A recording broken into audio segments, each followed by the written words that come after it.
Hi, this is Chatterboxing. I'm Sean. I just want to make a quick video about the possibility that's been raised of Fury Joshua taking place next. That's what everybody wants to see. That's what we're all hoping will happen. Well, not everyone. There will be some fans of Pulev and Wilder who want their man to get their chance next. Fair enough. Can't argue with that. But they're very much in a minority of boxing fans around the world. Overwhelmingly, people want to see Fury against Joshua, and ultimately the market decides normally like what fights get made. So hopefully that happens, but it's not that simple. Obviously we've got Pulev and Wilder. We've got the whole situation with the coronavirus. We don't know what's going on with live events. Will there be able to be fans in the stadiums or the arenas, etc.?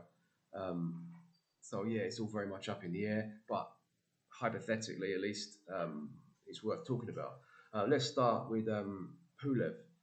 Pulev is, I think he's 40 or late 30s at least. So if he's genuine and he's genuinely ambitious to win the title, not just there to make some money, then this really is his time, isn't it? I mean, Joshua, he might feel has shown a few vulnerabilities recently. And if he doesn't take this opportunity now, then it might be far too long for him to wait. As I say, he's 40 years old or 38, 39, whatever he is. Time is not on his side. If he does take the step aside money, it's going to get potentially quite complicated and quite congested in that queue, because obviously Fury Joshua probably have a rematch clause. Then you've got Wilder, who's also stepping aside. So how would that work in terms of who would get there next? Usyk, he's the WBO mandatory. Now he was put behind the IBF mandatory because they were there first. But if he sort of takes a step aside, that might not then apply. Dylan White is obviously there, making a lot of noise for the WBC. There's a lot of people buzzing around for that position. So if he does step aside now, it might not be a case of, oh, you just have that fight and I'll fight the winner.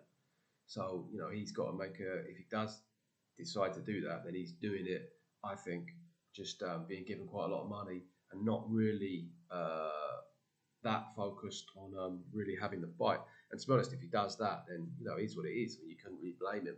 If someone gives him, at his age, like I say, I mean, it would have to be like the Saudis that did it, or Qatar, or someone with, a load of money to spend on this, because no one else, I don't see, would pay Pulev and maybe like a little bit of money. But if you've got to pay off Pulev and Wilder, I don't see why anyone else would do that unless it was just them, just thinking, right, we've got fucking more money than sense, basically, and we'll just, whatever it takes, we'll pay.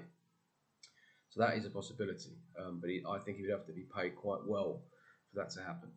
I mean, the Pulev fight, if there were live events in the UK with crowds, I think the Pulev fight would sell quite well. Now, I don't think it would be particularly interesting to everyone around the world, but within the UK, Bulgaria, it would be big.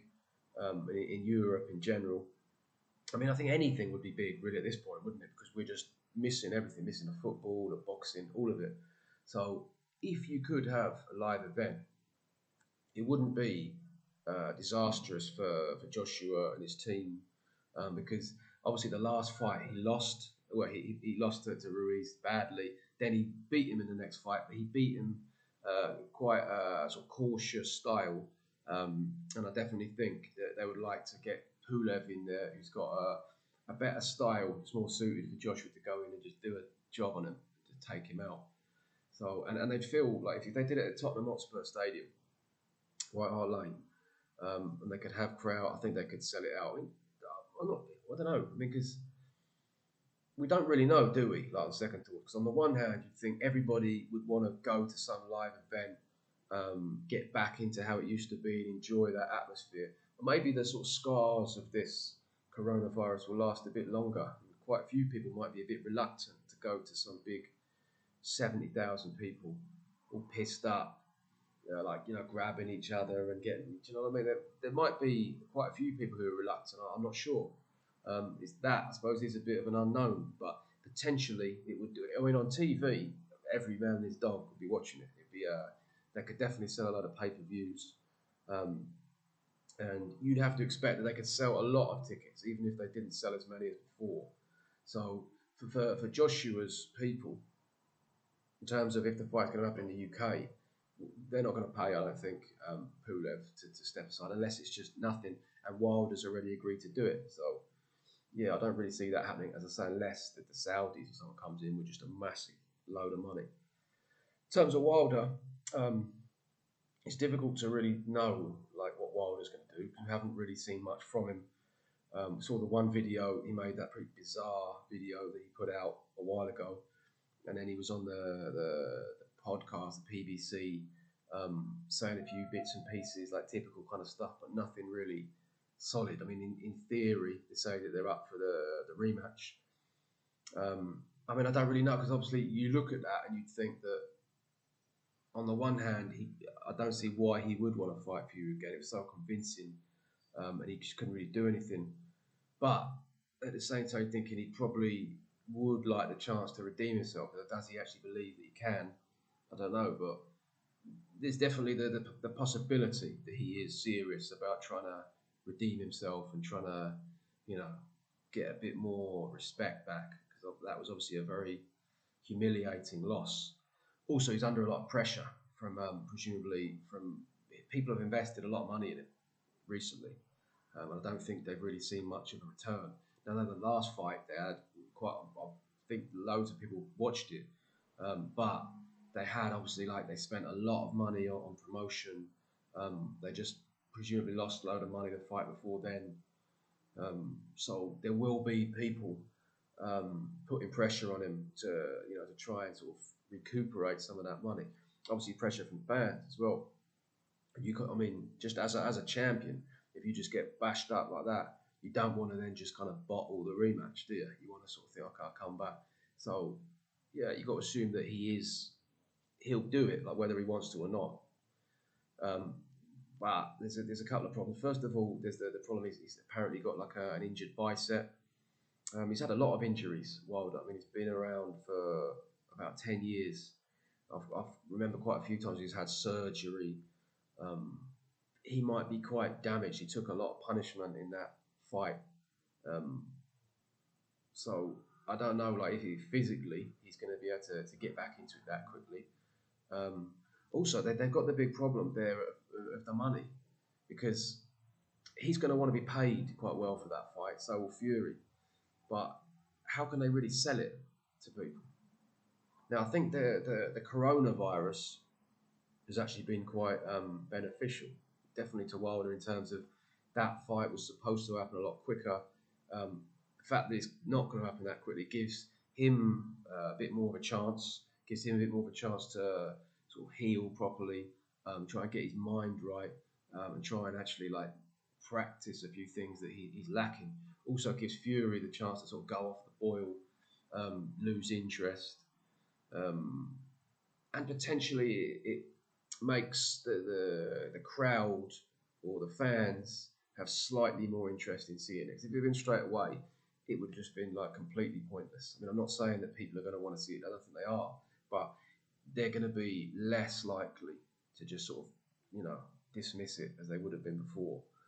So that's something, I suppose. But really, I think it's going to be quite a difficult one to sell. I don't see why. Because they fought twice. The first time, most people think Fury won, but everybody knows that was a really poor quality version of Fury. So then to go into the second one and for it to end like that rematch was highly anticipated. Everybody wanted to see it. Now, no one's calling for it. Everyone's just going to see it as we don't want to see this. We want to see different fights. And so, yeah, that's going to be a problem. So I think we'll see how that plays out. But potentially, you saw Showtime, they just refused to pay for the Ortiz rematch because they said, no, we're just going to lose a load of money on it. Fox did it. So is there going to be a network in America that's going to be really up for, are they going to reach terms for that?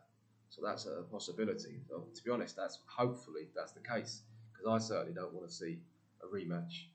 I prefer to see Wilder fight against I mean, the obvious fight for me would be him against Andy Ruiz, because I mean Joshua or White would obviously be great, but realistically they don't look that likely.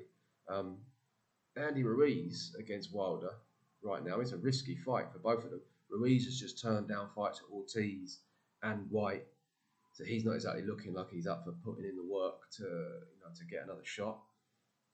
But that would, to me, make sense as a fight that people would like to see. Both coming off defeats, both trying to redeem themselves.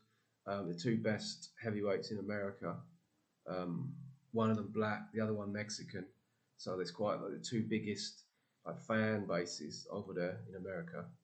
Um, so to me, that would make sense. But I don't think either of them would really risk it. I don't know. I mean, American people telling me, watching this, you tell me, do you think that would sell a lot in America? Surely that would be a lot more interesting to see than a Fury rematch or Ruiz against Joshua rematch. So yeah, that would be the that for me is the one which is bit more bit more unsure of what's going on with Deontay Wilder for all those reasons that I suggested. Pulev, it seems a bit simpler. We kind of know a bit more about it, but I suppose it all really depends on the who's going to do it. Because if the what I don't want to see the fight in Saudi Arabia, but if Saudi Arabia come out and say, right, we're going to pay Wilder whatever, we're going to pay Pulev whatever, and we're going to basically pay ridiculous money for Joshua Fury, then I suppose you can't really argue with it from their perspective. But hopefully that doesn't happen, and then they just make the fight in the UK, because that would just be a real travesty if that fight didn't happen. Just the magnitude of the event, just such a historic moment, rather than just some showcase in Saudi Arabia in front of a sort of dead crowd, no real build up, just a really kind of plastic event. Whereas if they had it in the UK, you'd have that build up going the whole, well, for ages, like the whole month. I mean, fight week would just be mental across the whole country. Ridiculous atmosphere. I would prefer to see them wait and just do it then. Obviously, the money is going to be a factor. Um, I don't know, but I mean, obviously, Saudi Arabia, they're putting in as like the royal family, like putting the money down. Same like in Las Vegas, like these big casinos, they put the money down, so that's why they make so much money. It'd be nice if the government or someone within Britain put a bit of money down to have it there, because surely to have that event and that stage in the UK would be good for the country and good for the sports industry in general. So yeah, I mean, I don't know if that is likely to happen, but it's just putting it out there. Let me know what you lot think about that. If there's any other things that I've missed, put them in the comments. And yeah, thank you very much for watching.